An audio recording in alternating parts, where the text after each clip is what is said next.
Hello दोस्तों, स्वागत है आपके यूट्यूब चैनल आशीष मैथमेटिक्स क्लासेस में।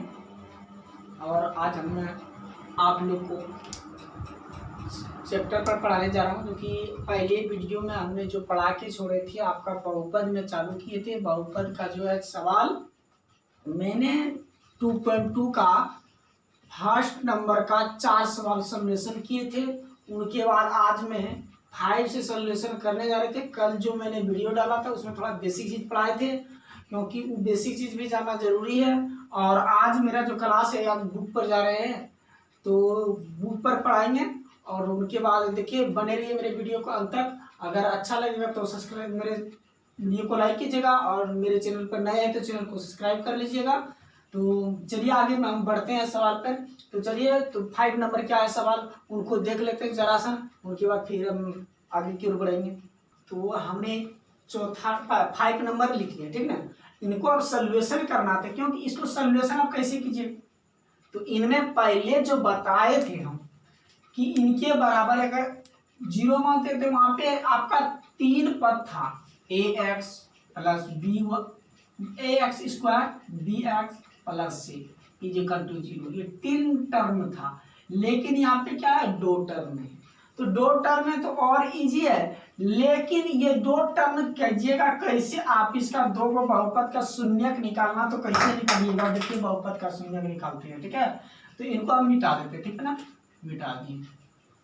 चलिए, अब इनको जो है, इतना तो आप जानते हैं, कल जो बेसिक चीज पढ़ा रहे थे, कल अगर वीडियो देखे होंगे तो अच्छा बात है, अगर नहीं देखे तो उनको देख लीजिए जाके, ठीक है। ये जो माइनस में 15 है, 15 है, ये इधर माइनस में उधर जाएगा तो प्लस में जाएगा। तो इसको इधर भेज दिया मैं, प्लस में चल गया ना। और ये आपको पता है कि अगर स्क्वायर इधर है और स्क्वायर इधर से हटा देंगे तो इधर रूट चढ़ता है, इतना तो पता है ना। तो इनको जल्दी से हमने हटा दिए, इधर रूट चढ़ गया 15, लेकिन इसमें प्लस माइनस लगता है, ठीक है। इसमें प्लस माइनस रूट हटने के बाद प्लस माइनस रूट 15, तो ये लग गया। अब प्लस यानी इसका कहने का अर्थ हो गया कि एक बार प्लस में 15 और एक बार माइनस में 15। आपका ये हो गया आंसर। आपको कह रहा है साथ ही साथ वेरीफाइड करने का रहा, यानी सत्यापित करने का रहा। तो आप एक अल्फा मान लीजिए, क्या मान लेंगे, एक अल्फा मान लेंगे, और दूसरा आपको बीटा मान लेना है, ये बीटा, दूसरा हम बीटा मान लेंगे माइनस में, ठीक है।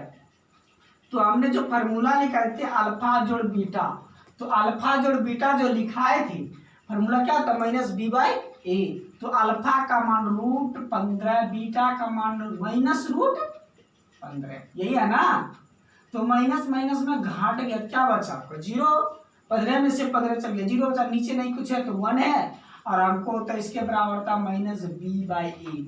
अब देखिए इसमें बी का टर्म नहीं है, ए का टर्म है, ए का आगे का मान क्या है, 1 है, तो नीचे नहीं कुछ था, 1 था तो 1 आ गया, बी तो इसमें है ये नहीं तो 0 होगा, तो हो गया। चलिए, और दूसरा लिखा है थे आपको अल्फा बीटा। तो अल्फा बीटा, अल्फा का मान रूट 15 क्रॉस माइनस रूट 15 है कि नहीं। अब 15 15 दोनों ब्रैकेट में है, तो दोनों ब्रैकेट से निकल गया, क्या गया 15 है, 15 आ गया। अब प्लस है यहाँ पे, माइनस है तो माइनस, अब नीचे कुछ नहीं है तो ए है, इसके बराबर तो सी बाई ए। अब ए होता है एक्स स्क्वायर के आगे वाला होता है, तो क्या है, 1 है, 1 तो आ गया, सी तो सी है, तो सी का भी माइनस पूरा, तो ये क्या का वेरीफाइड, वेरीफाइड हो गया। फिर नेक्स्ट इसी पर 6 नंबर देखते हैं क्या है। तो 6 नंबर क्वेश्चन को हम लिख रहे हैं, ठीक ना। ये लास्ट है आपका सवाल 1 नंबर में, तो ये छठा सवाल है। तो इनके बराबर हमने 0 लिखते थे तो 0 लिख दिए, ठीक है। आप इनको गुणनखंड करना, ये भी देखिए हमने 3 टर्म में आ गया, 3 टर्म में आ गया। तो उसको जिस तरह बताए थे कि एक्स स्क्वायर के गुणांक, एक्स स्क्वायर के गुणांक क्या है 3, और सी जो होता था, सी आपका कितना है 4, माइनस में 4 या 12 है, माइनस में 12 है, तो माइनस उतना कोई वैल्यू नहीं है अभी वैल्यू, उसको बाद में वैल्यू होता है इसका माइनस का। तो 12 को ऐसा गुणनखंड तोड़ना है, जोड़े या तो घटाए इतना पुर्जा, लेकिन गुना करे तो उतना पुर्जा जितना आप। तो चलिए देखते हैं कैसे तोड़ेंगे, तो 12 को ऐसा तोड़िए कि 4 तिया 12, गुना करने के बाद देखिए 12 पुर जाता है आपका, और ये इसमें से इसको घटाइए, देखिए बीच वाला पूरना चाहिए, तो एक पुर रहेगा आपका। 4 में से 3 गया 1, लेकिन माइनस में 4 लिखेंगे, प्लस में 3 लिखेंगे, तब जाके माइनस में 1 बचेगा ना। तो यही लिखना है अब यहाँ पे, और यही लिखेंगे आप। देख लीजिए आप जिस तरह, अगर नहीं समझ में आ रहा आपको, अगर आपको ये समझ में नहीं आ रहा कि कैसे तोड़े, इतना ध्यान रखना कोई ए और सी को गुना करना, ए और सी को गुना करें, जो रहे एक रहे तो एक करेंगे, 5 रहे तो 5, और उसको ऐसा तोड़ना है। आपको माइंड लगाना कि बीच वाला पूर्णा चाहिए अनइटम। तो यहाँ पे 1 पूर्णा है, -1, आगे कुछ नहीं तो 1 है, -1 पूर्णा चाहिए। इसको ऐसा तोड़िए कि -1 पुर जाए, तो 4 तिया 12, आप 4 में से 3 घटा दो, कितना बचेगा 1। लेकिन यहाँ पे माइनस में 1 है, तो आगे लगा देना 4 का आगे माइनस और 3 के आगे प्लस, तब ना तो 4 में 3 जोड़े तो ये -1 बच रहा, तो बच रहा ना, तो वही लिखेंगे। तो इनको मिटा देते हैं, उनके बाद आपको हम लिख देते हैं। चलिए लिखते हैं, तो 3x स्क्वायर -4x और +3x फिर -4 0। देखिए 4 टर्म कर दिए ना भाई, 3 टर्म था, अब तो 4 टर्म कर दिए। तो अब ये दोनों का जोड़ा लग जाएगा, इसमें से इनको कॉमन कर लिए, क्या मिला x बार कर लिए, क्या बचा 3x -4 बचा ना। इनमें कुछ कॉमन नहीं आ रहा तो एक कॉमन किए, तो 3x -4 = 0। आप देखिए यहाँ पे जो है ये दोनों एकदम सेम आएगा तो आपका सही है, अगर सेम नहीं आया तो आपका गलत। आप देखिए ये एक टर्म हो गया, ये भी एक टर्म हो गया, ये दोनों में देखिए ये है, तो इनको बाहर कर लिए, कॉमन कर लिए, क्या बचा इधर x बचा +1 बचा कि नहीं। हाँ। तो इतना बराबर भी 0 का अधिकार है, इतना बराबर भी आपका 0 का ये वैल्यू का भी अधिकार है। तो 3x -4 = 0 और x + 1 = 0, यानी जब बराबर है तो इसके भी जितना मान होगा उतना इसका भी बराबर होगा, इसका भी बराबर है, इसका भी बराबर, इतना बराबर, ठीक है। यानी वैल्यू दोनों का बराबर है ना, इसके बराबर भी 0, इसके बराबर भी 0, तो हमने लिख दिए। ये अब जो माइनस में 4 है, अब इसको कल जो बता रहे थे, इधर माइनस में रहेगा तो उधर प्लस में चलेगा, और इधर प्लस में रहेगा तो उधर माइनस में जाएगा, इधर भागा में रहेगा तो उधर गुणा में जाएगा। तो वही करेंगे, यहाँ पे माइनस में है तो इधर आ जाएगा आपका प्लस में। अब ये जो है 3 गुणांक में है तो इधर आएगा भागा में, नीचे आ गया, कोई दिक्कत नहीं। तो चलिए अब ये जो 1 है इनको उधर भेज दीजिए, क्या होगा माइनस में, आपका आंसर यही दो हो जाएगा। आपको वेरीफाइड करने नहीं पूछेगा एग्जाम में, आपका सिर्फ गुणांक निकालने पूछेगा, तो आप यही छोड़ दीजिए, वेरीफाइड करना तो कीजिए, नहीं करना छोड़ दीजिए। तो आप लोग ये इसको वेरीफाइड कर लीजिएगा, ठीक है। तो हम छोड़ देते हैं, फिर आगे सवाल की ओर बढ़ते हैं। 2 नंबर में आपका क्या है, उसमें 1-2 सोल्यूशन करेंगे, फिर आपके लिए छोड़ देंगे, नहीं बनेगा तो कमेंट कीजिएगा कमेंट बॉक्स में जाकर, ठीक है, कि सर नहीं बनेगा। आपका यहाँ पे 2 वैल्यू दिया हुआ है, दूसरा नंबर का पहला बता रहे 2 वैल्यू दिया हुआ है, और उसमें आपका बोल रहा है कि एक योग है और एक गुणनफल, दोनों शून्य का गुणनफल और एक योगफल दिया हुआ। तो आपको जो मानना है, मान लीजिए कोई योगफल मान लीजिए, आगे वाला को योगफल मतलब समझ रहे हैं, यानी दोनों को शून्य को जोड़ने के बाद इतना पुरता है, गुणा करने के बाद इतना पुर जाता है। तो आपको पहले भी लिखा है कि एक शून्य को अल्फा मान लेते, दूसरा को बीटा मान लेते। तो मान लिया कितना दिया 1/4, और एक का गुणनफल में होता था अल्फा बीटा, गुणनफल मतलब गुना, योगफल मतलब जोड़, दोनों को मान लीजिए। आप कह रहा द्विघात समीकरण बनाना है, तो समीकरण कैसे बनाइएगा, इसमें 2-3 तरीका है। तो मैंने पहला तरीका इजी वाला तरीका आप लोग को बता दिया, द्विघात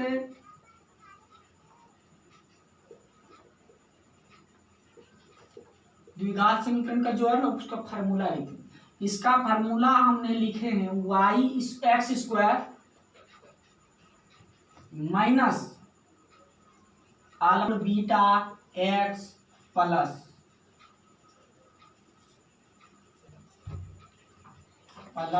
अल्फा बीटा, ठीक है।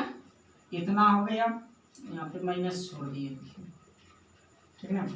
ये आपका जो है ना ये हो गया, इतना बराबर 0 माइनस छोड़ दिए, ठीक है। ये आपका द्विघात समीकरण का फार्मूला, जिसको आप लोग सूत्र बोलते हैं, ये आपका हो गया।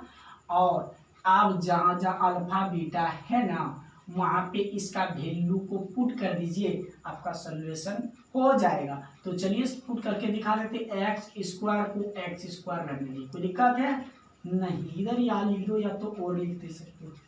एक्स स्क्वायर माइनस अल्फा जोड़ बीटा, अल्फा जोड़ बीटा 1/4 है और एक्स इधर पीछे में है तो एक्स रह गया, प्लस है अल्फा बीटा का मान माइनस में दिया है 1 = 0, कोई दिक्कत है नहीं। चलिए आगे बढ़िए, एक्स स्क्वायर माइनस 1/4x और माइनस यहाँ 1 = 0 हो गया ना आपका। अब आप देखिए इसका नीचे भी कुछ नहीं 1 है, इसका भी नीचे कुछ नहीं तो 1 है। अब आप जिस तरह का भिन्न का जोड़ पढ़े होंगे 8 5 में, तो उस तरह का आप सॉल्यूशन कीजिए तो एलसीएम लेंगे तो 4 आएगा कि नहीं।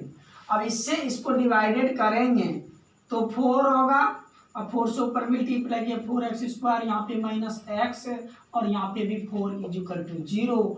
आप ध्यान से देखिएगा इधर थोड़ा सा, ठीक है। अब क्या दिखेगा कि ये जो 4 है इधर डिवाइडेड हो यानी भागा में उधर जगह गुणा में 0 से गुणा हो जाएगा आपका जाके, तो 0 से गुणा हो जाएगा तो आपका 0 हो जाएगा, क्योंकि ये भागा में उधर जगह गुणा में गुणा होगा 4 से गुणा 0 तो उधर बाबू 0 कर देगा। तो चलिए वही लिखेंगे, तो इधर बचा 4x² और माइनस एक्स है ना, माइनस में ना एक्स और माइनस 4 और इधर ये भागा में था उधर आ गया आपका गुना में, इधर भागा में था उधर गया गुना में, गुना हो गया, ठीक है ना। ये याद रखिए 4x² माइनस एक्स माइनस 4 = 0 आपका ये हो गया द्विघात समीकरण। तो इसलिए लिख देना, इसलिए द्विघात समीकरण बराबर, द्विघात मतलब द्विघात होना चाहिए, द्विघात समीकरण बराबर हो गया 4x² माइनस एक्स माइनस 4, ये हो गया आपका 4, ये हो गया आपका समीकरण हो गया आपका ये राइट है, ठीक। यहाँ पे द्विघात समीकरण ये हो गया। या तो बुक में बोलिएगा सर दिया है बहुपद, तो बहुपद भी लिख दीजिए, कोई दिक्कत नहीं। समीकरण भी लिखेगा तो कोई दिक्कत नहीं, क्योंकि बहुपद बराबर 0 लिखता है, समीकरण बराबर नहीं लिखता। ये आपका समीकरण से लिए = यहाँ पे बहुपद भी कर सकता है, एंड बहुपद भी कर सकता है, या तो समीकरण भी लिख सकता है बराबर 0 है, सर आपका यहीं पे होगा, ठीक है। फिर नेक्स्ट एक को और सॉल्यूशन करके बताते हैं, तब आपको जाके समझ में आएगा। अगर नहीं समझ में आएगा तो जब जरूर कमेंट कीजिएगा कमेंट बॉक्स में जाके, ठीक है। तो चलिए आगे की ओर, अगर आप नोट करना चाहते हैं तो मेरा वीडियो को रोक के आप जरूर नोट कीजिएगा, क्योंकि मैं एक तरफ से ही पढ़ाते जा रहा हूँ, ठीक है ना। त्रिकोणमिति को आपने पढ़ा के खत्म कर दिए, उसके बाद बहुपद पर आए, बहुपद को पढ़ा के खत्म करेंगे, फिर नेक्स्ट 2-4 वाले रेखीय समीकरण में जाएंगे, एक तरफ से पढ़ाते जाएंगे, ठीक है। उसके बाद फिर मॉडल पेपर आ जाए मार्केट में, मॉडल पेपर का भी ऑब्जेक्टिव करवाएंगे आपको। तो चलिए मेरे चैनल को नहीं है तो मेरे चैनल को सब्सक्राइब कर लीजिए जल्दी से जाके, ठीक है। फिर चलते हैं अगला क्वेश्चन क्या है, इसमें दूसरा नंबर देखते हैं। ये आपका दूसरा सवाल है, ठीक है। सेम उसी प्रोसेस रहेगा जो प्रोसेस से अब हम बना रहे थे, आके अगला सवाल में उसी प्रोसेस से आप इसको बना सकते हैं। बोला कि 2 शून्य का एक है योग और एक है गुणनफल, यानी अल्फा मानते थे और दूसरा बीटा मानते, दोनों का योग है √2, तो दिक्कत है। और अगर यही इसी दोनों को अगर मल्टीप्लाई कर देते हैं, गुणा कर देते हैं, अल्फा बीटा = 1/3, ठीक है। अब वो कह रहा है कि द्विघात बहुपद या तो समीकरण ज्ञात करना, तो पहले बहुपद नहीं पहले समीकरण, इसलिए द्विघात समीकरण, द्विघात समीकरण का भी आप जो फार्मूला लिखा है तो फार्मूला को लिख दीजिए। अगर लिखते रहिएगा तो आपका जरूर माइंड में सेट हो जाएगा, आप उससे बना सकते हैं। अल्फा जोड़ बीटा बराबर होता है ना इसके x² minus alpha beta x plus alpha beta होता, ठीक है, = 0, कोई दिक्कत है नहीं है ना। अब जहां ये इसका मान सेट कीजिए, जहां ये है तो इसका मान सेट कर दीजिए। चलिए करते हैं, x² या कर दीजिए, या तो डिसप्लाई चिन्ह भी दे सकते हैं। अल्फा प्लस बीटा का मान कितना है √2, x है तो x भर दीजिए, प्लस है अल्फा बीटा का मान 1/3 है। अब यहाँ भी छोड़ सकते हैं, यहाँ भी छोड़ सकते हैं, सर यहाँ भी आप छोड़ सकते हैं, ठीक है। आगे अगर आपको बढ़ना है तो बढ़ सकते हैं, आपको ज़्यादा खटने का मन है तो खटिए, नीचे नहीं कुछ है, ऊपर नीचे नहीं कुछ है। जिस तरह वहाँ पे एलसीएम लिए थे उसी प्रकार यहाँ पे 3 एलसीएम ले लिए, तो यहाँ 3x² होगा, यहाँ पे -3√2x + 1 = 0 होगा। और ये 3 इधर भागा में उधर जाएगा मल्टीप्लाई में, तो आपका क्या होगा 3x² - 3√2x + 1 = 0 × 3 गुना का हो जाएगा तो 0, तो वही वाला लिख दें। इसलिए द्विघात बहुपद बराबर द्विघात बहुपद या तो समीकरण एक ही होता है, दिमाग खराब करता है।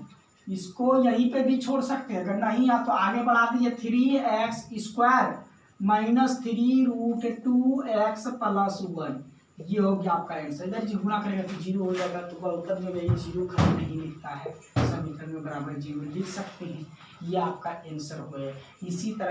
इसी प्रकार से आप लोग अगला सॉल्यूशन जितना भी इसमें सवाल है आप सॉल्यूशन कर सकते हैं। अगर नहीं हो पाता आप लोग को बोलिएगा तो हमको हम ऑल टू ऑल वीडियो बना के इसको दे देंगे आपको यूट्यूब पर। और मेरे चैनल पर नए तो सब्सक्राइब कर लीजिएगा, चैनल पर लाइक जरूर कीजिएगा, क्योंकि इतना खटने के बाद मेरा एक लाइक जरूर बनता है दोस्तों। तब तक के लिए धन्यवाद। नेक्स्ट वीडियो आते हैं।